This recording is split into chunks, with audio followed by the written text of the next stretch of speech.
Welcome to Democracy, our YouTube channel, where we decide to exchange with people and brothers from all over the world to share our insight, our viewpoints regarding some issues that concern the continent, mostly in democracy and conflict. Today we are going to focus on Burkina Faso, a West African country. Right now is the epicenter of terrorism in the world, with the higher incidence of terrorism in the world. The framing now in the country is we are in a revolution. The revolution means we have to a centralized and strong military power.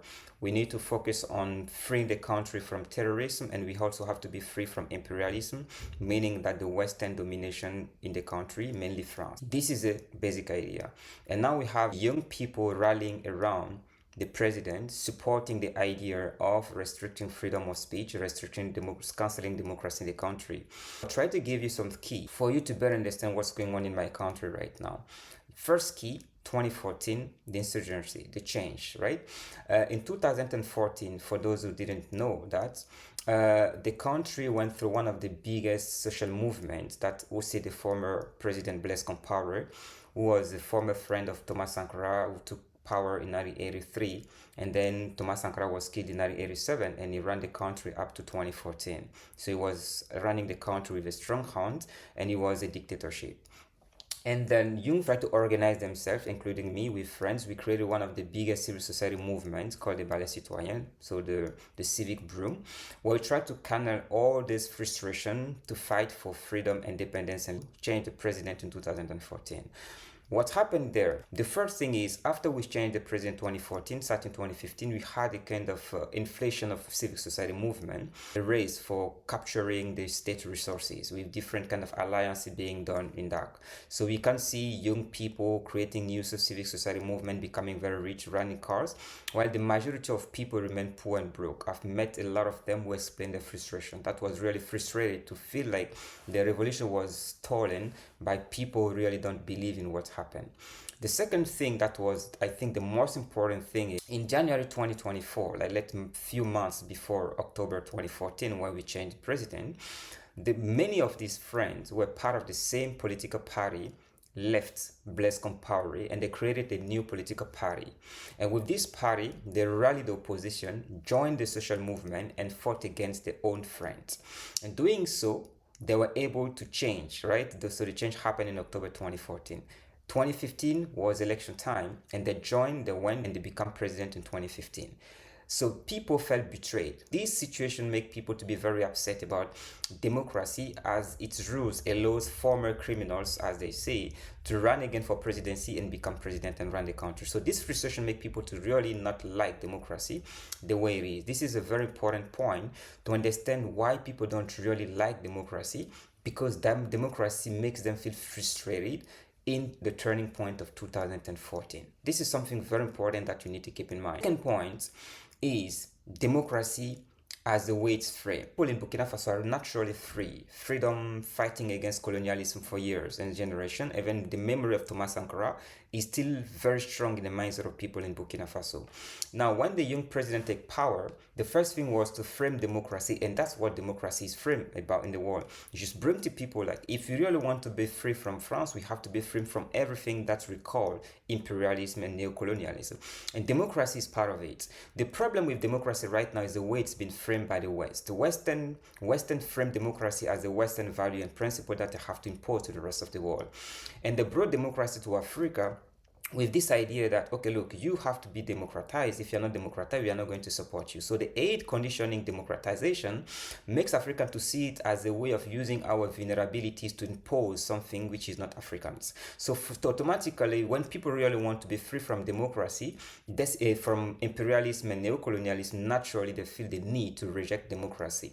But in fact, when you listen to them, what they say, we need a local content of democracy. We need to have our way of running the country. We need our democracy type, right? An African democracy. What does it mean? It means that the people in Africa are not really against democracy. And this can be even asserted by the data of Afrobarometer that shows that in the last 20 years, more than 70% in Burkina Faso, and the same trend for African, still believe that democracy is the best regime.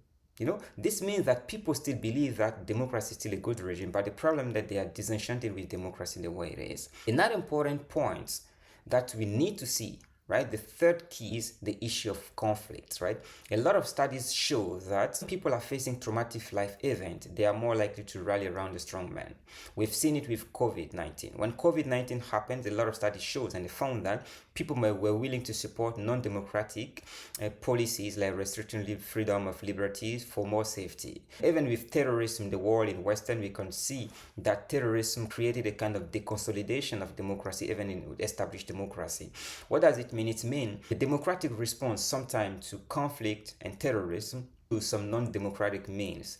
Here again, it raises the issue of, is democracy a self-sufficient system that can fight and defend itself without resorting to non-democratic means? Because when you see the way democracy tried to impose itself in Africa, it wasn't democratic. They imposed democracy in Africa. Raise the question among people, is democracy a regime that can defend, enforce itself without you resorting to non-democratic means? This is another critical question that we need to discuss, right? Putting all those three things together, it explain why in a country where people naturally and historically were free, respect human rights, and all those different values that are embedded in democracy, the civil society was very strong in the country. The union is very strong in the country. In Burkina Faso for years, we fought for freedom and we refused domination. How can these people today be supporting restriction of freedom and liberty? You have to understand that there is a kind of disenchantment and the context right now to create this kind of people. But in fact, they are not against democracy. That's the good news. They are responding using a threat response.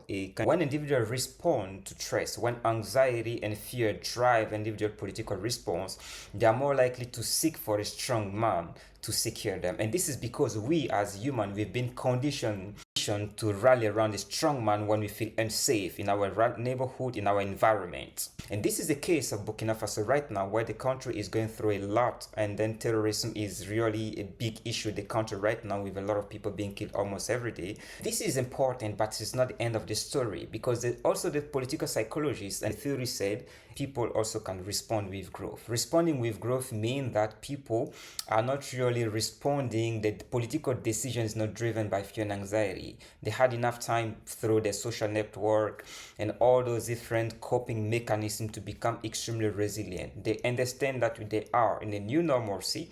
They have to live with the new condition and new context so that they don't have to expect any change now. So they are used to that.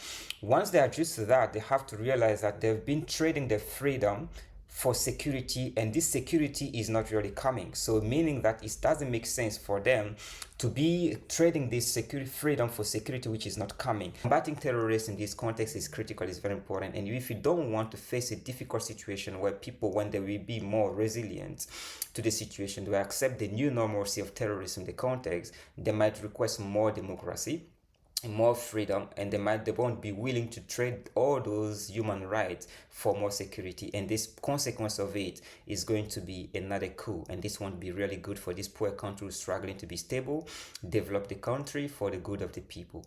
That's to summarize the key context of what is happening in Burkina Faso. If you really want to understand what is happening, you need to go in the past, but mainly 2014, what happens in this situation, the framing of democracy, and the current terrorism that's going on now. Thank you very much. And if you have any question, you want to share your feedback, your point of view, we are very open. Email us and be happy to exchange with you. Many thanks.